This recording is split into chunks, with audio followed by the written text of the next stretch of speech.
what we mean around this title. You could say that we cherish our language, we love our language, but how do we enact that caring, that passion? How do we ensure the language's survival for future generations? People generally think that that our language is a code, but we need to change that thinking.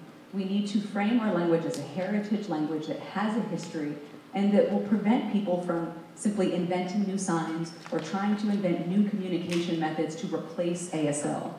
If we show that can put an end to these attempts of people replacing our language. People seem to think that our language is only a code or a tool, and I think that has been at the heart of many of our struggles, especially even around our preservation efforts. We've labeled our languages as... At that time, we were still specifically trying to gather information about who the signers chose the second time we sat together. But we wanted older deaf people, videotaping them. There were certain sign items that I could not recognize and did not know.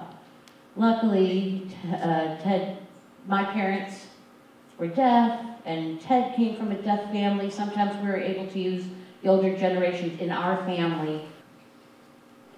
Occasionally, a sign would occur that Ted and I could not figure out. Sometimes when I saw something in the movie that I couldn't understand, I would use that dictionary to cross-reference the information. It did incorporate some signs, and the dictionary truly helped me fill in the gaps. At the same time, we still were left with some signs not being very clear. So we made note of those and showed our older deaf friends if they'd ever seen this. George vetted signing in the